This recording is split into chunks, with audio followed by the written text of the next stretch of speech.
The rumors are over. After decades of speculation and whispered conversations in Pentagon corridors, the United States Air Force has done the unthinkable. The SR-72 Darkstar, the hypersonic successor to the legendary Blackbird, has taken flight. The SR-72, also known as the son of Blackbird, also known by its far cooler nickname, Darkstar, this aircraft represents something far more radical than just a faster spy plane. It represents a new philosophy of warfare. The SR-72 is envisioned primarily for the intelligence, surveillance, and reconnaissance role, just like its predecessor. But here's where things get revolutionary. There is also considerable discussion about using the son of Blackbird as a bomber or strike aircraft. This isn't just a spy plane anymore.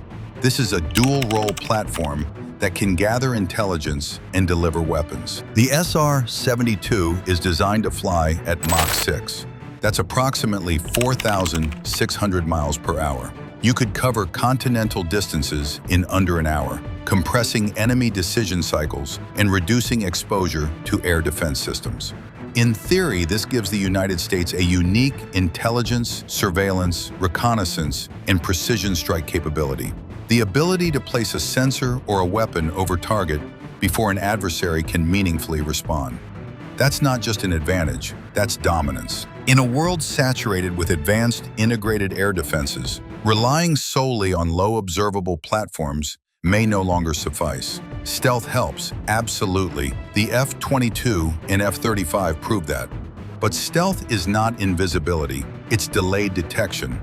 And as sensor technology improves, as radar networks become more sophisticated, the advantage of stealth narrows. The SR-72 offers a different kind of survivability.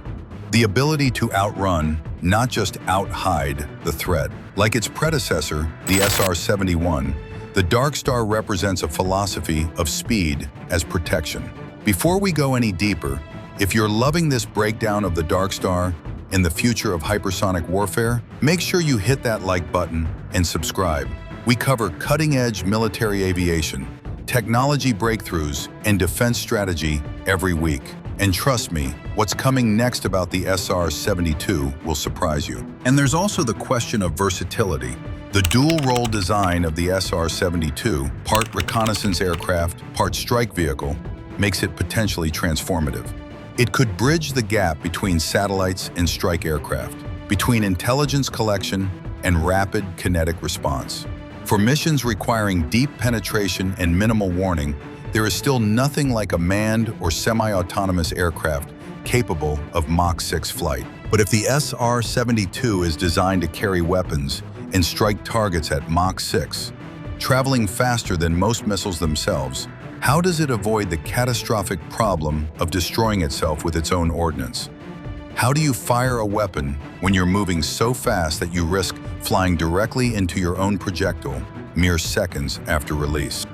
Well, this is not a trivial problem. In fact, it's one of the most vexing challenges in high-speed weapons delivery.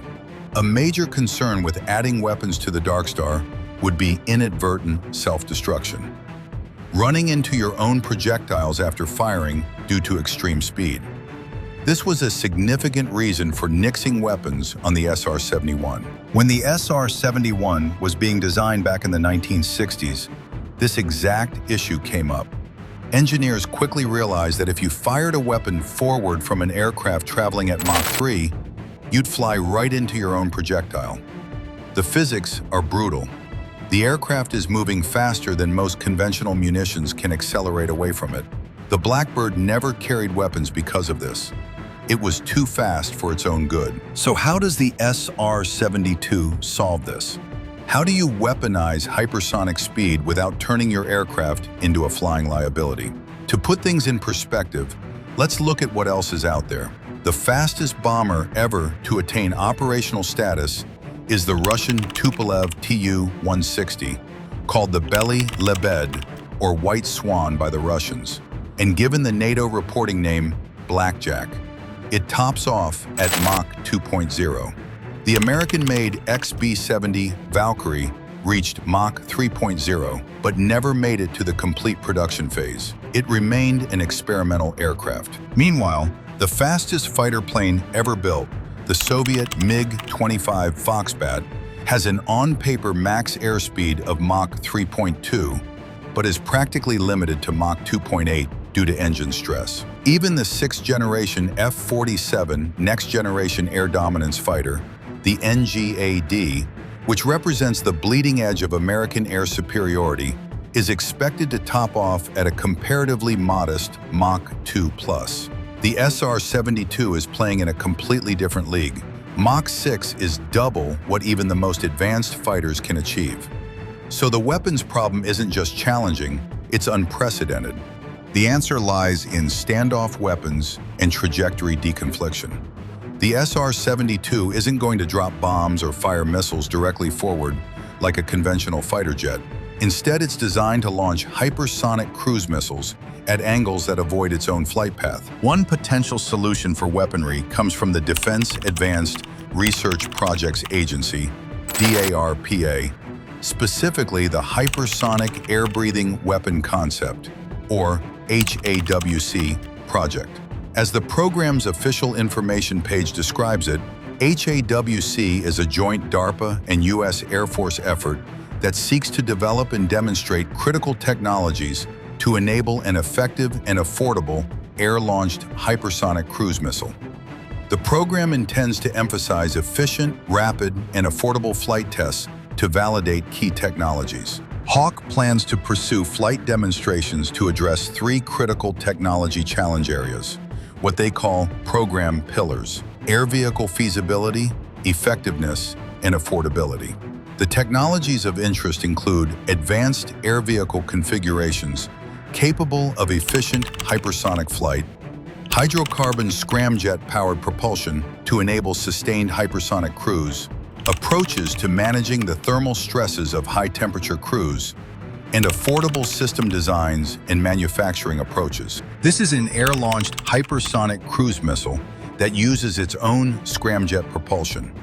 The SR-72 could carry these weapons internally, release them at high altitude and high speed, and let them accelerate independently toward their targets, while the SR-72 continues on a different vector. The weapon separates, accelerates on its own trajectory, and the launching platform is already miles away by the time the weapon reaches its target. Another option, and this one comes straight from Lockheed Martin, is the high-speed strike weapon, or HSSW. Not to be outdone by DARPA, Lockheed Martin recently developed this system, which can fire hypersonic weapons faster than any other system and instantly achieve hypersonic speeds. For good measure, it can sustain these speeds over extended periods. Conceivably, the SR-72 could fire the HSSW at an angle that avoids the risk of the warbird running into, thereby canceling out the aforementioned inadvertent self-destruction concern. A plausible path is standoff, air-launched hypersonic munitions fired on deconflicted trajectories that avoid the vehicle's shockwave and flight path. An unmanned SR-72 paired with such weapons could penetrate quickly, fire from outside dense defenses, and egress. But it demands exquisite integration of thermal management, guidance, and separation dynamics to work. Hypersonic speed complicates weapon separation, fratricide risk, bay door heating, and loiter time. So yes, it's absolutely possible, but it requires exquisite engineering. Weapons bay doors that can open and close at Mach 6 without causing catastrophic drag or thermal damage. Release mechanisms that can handle extreme aerodynamic forces. Guidance systems that can function in the plasma-shrouded environment of hypersonic flight. This is aerospace engineering at its absolute limit. But the Air Force and Lockheed Martin have apparently cracked it. The confirmation that the SR-72 has flown suggests that these systems are no longer theoretical. They work, at least in principle. And if that's true, then the real question isn't how it flies, but what it means for the world. Now let's talk about the strategic implications, because this is where the SR-72 stops being just a cool airplane and starts being a potential game changer for American military power. The modern battlespace is defined by what military planners call anti-access, area denial environments. Think of heavily defended airspace protected by layered air defense systems, advanced radars, surface-to-air missiles, fighter patrols, electronic warfare. These environments are designed to make it prohibitively expensive or outright impossible for conventional aircraft to operate. Stealth helps. The F-22 and F-35 can penetrate these environments by reducing their radar signatures. But stealth has limits. It's not invisibility, it's just delayed detection. And as radar technology improves, as sensor networks become more sophisticated, the advantage of stealth narrows. Speed offers a different kind of survivability. The SR-72 doesn't hide, it outruns. By the time an adversary detects it, acquires a targeting solution, and launches interceptors or missiles, the SR-72 is already gone. It compresses enemy decision cycles to the point of irrelevance. This is what military theorists call getting inside the enemy's OODA loop. Observe, orient, decide, act. If you can move faster than your opponent can complete that cycle, you control the engagement. And here's where the dual-role capability becomes devastating. The SR-72 can perform reconnaissance over denied territory, identify high-value targets, and strike them with hypersonic weapons, all in a single sortie. The dual-role design means it could bridge the gap between satellites and strike aircraft, between intelligence collection and rapid kinetic response. For missions requiring deep penetration and minimal warning, there is still nothing like an aircraft capable of Mach 6 flight. In theory, this gives the United States a unique capability, the ability to place a sensor or a weapon over target before an adversary can meaningfully respond. Speed still buys something that stealth alone cannot guarantee. The SR-72's design goal of Mach 6 would allow it to cover continental distances in under an hour, compressing enemy decision cycles and reducing exposure to air defense systems. So is the SR-72 actually the future of air power and a genuine strategic necessity in an era of great power competition? Or is it an expensive, exquisite capability, a technological marvel that will be rendered obsolete by cheaper, more distributed, more resilient systems like proliferated drone swarms, low Earth orbit satellite constellations, and networked sensor architectures that can provide persistent coverage without the massive costs and operational limitations of a hypersonic aircraft? While the character of aerial warfare is changing from go fast, get deep, hope you survive, to sense widely, network broadly, and endure, hypersonic platforms of any sort are going to be intrinsically limited in number and cost, no matter how cheaply they can be built. An SR-72 sortie cannot account for a much cheaper network of drones, stealth aircraft, or space-based sensors. In an attritional conflict, depth and redundancy often matter more than elite capability. Building a handful of Mach 6 aircraft risks creating an exquisite but brittle force. The SR-72 is going to be expensive, very expensive. Each airframe will cost hundreds of millions, possibly over $1 billion when you factor in development, production, and sustainment. And unlike drones, you can't afford to lose one. Another major concern would be the limitations on loitering capability. The Warbird's ability to make a second or third pass against a target due to the lack of fuel efficiency that tends to be the downside of higher speeds. TBCC propulsion improves range by using atmospheric oxygen. For example, two of the best fourth-generation fighter bombers that the U.S. Air Force has used for ground attack missions, the Lockheed Martin F-16 Fighting Falcon and the Boeing F-15E Strike Eagle, are superbly accurate in their payload deliveries. But at speeds of roughly Mach 2.0 and 2.5 respectively, they're big-time gas guzzlers, resulting in a reduced time over target. If the SR-72 hits or photographs a target and then does nothing for weeks due to maintenance, logistics, or budgetary restraints, Its impact might be marginal compared to a flock of autonomous systems or low-cost sensors constantly pushing data into the intelligence pipeline. There's also the question of availability. Hypersonic aircraft are maintenance-intensive. The thermal and structural stresses of Mach 6 flight mean extensive post-flight inspections and component replacements. If the SR-72 can only fly once every few weeks due to maintenance, logistics, or budgetary constraints, how much operational value does it really provide compared to systems that can operate continuously? Technical feasibility poses another obstacle. Beyond cost and technology lies the strategic logic itself. The nature of reconnaissance has evolved toward persistence, networking, and rapid data fusion. We're not in the Cold War anymore. Intelligence gathering isn't about flying over a target once and taking pictures. It's about continuous monitoring, about feeding data into networks, about building a complete picture over time. And then there's adversary adaptation. As sensor networks expand and counter-hypersonic defenses improve, the speed advantage may narrow. An aircraft that can outrun today's defenses may not evade tomorrow's.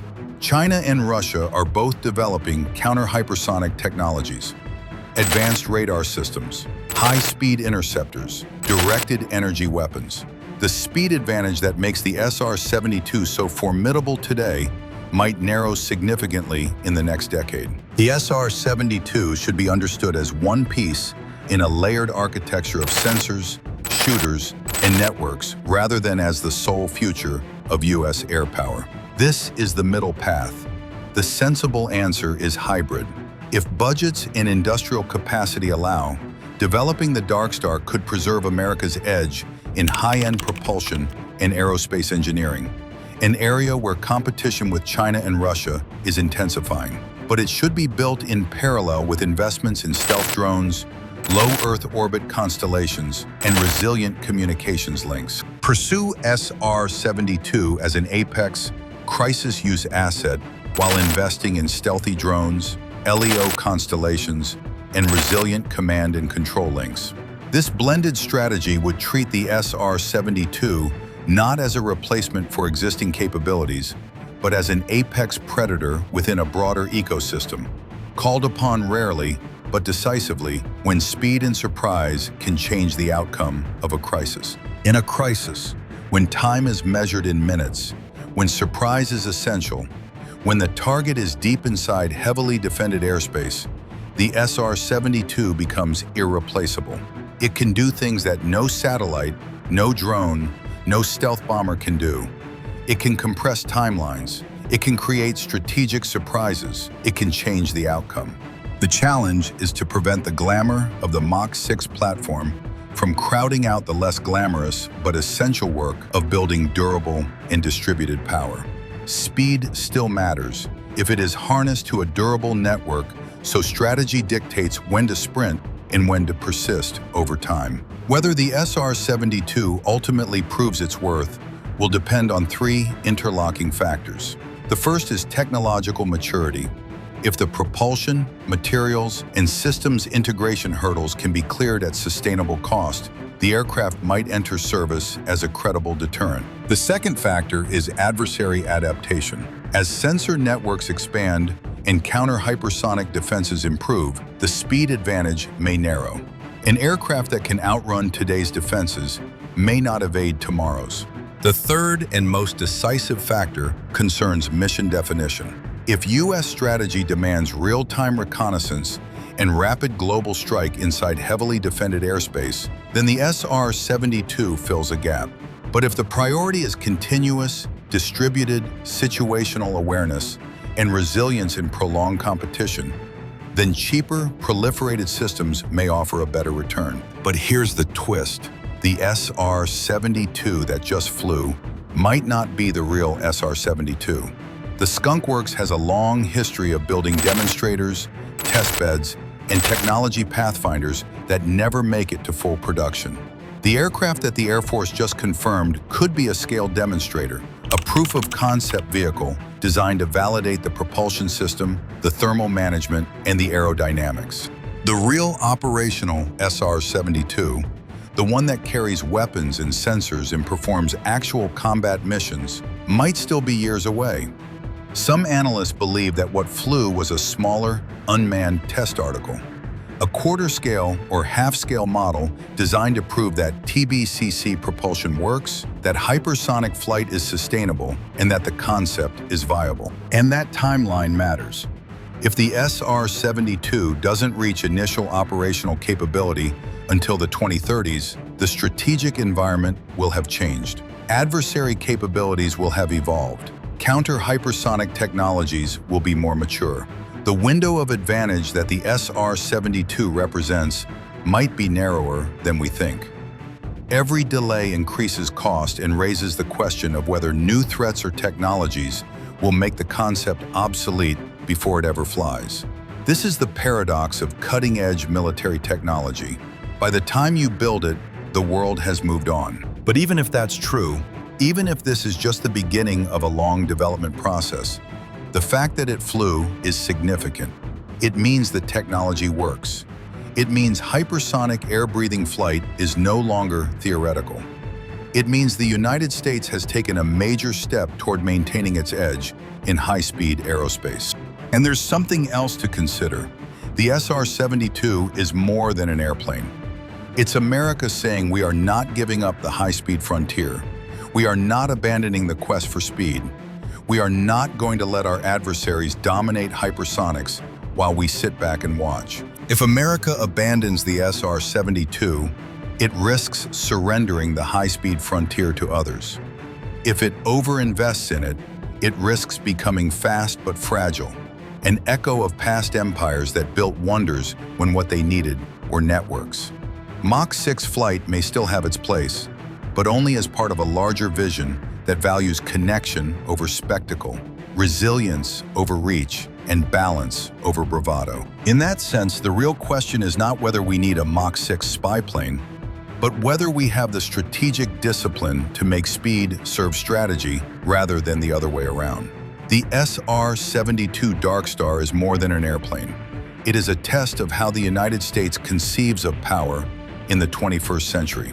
Are we pursuing systems of strategic surprise or systems of strategic endurance? Both are necessary, but the balance matters. So do you think hypersonic flight is the next frontier, or an expensive detour that distracts from building resilient, distributed capabilities? Share your thoughts in the comments below. And if you found this deep dive into the SR-72 Darkstar valuable, hit that subscribe button.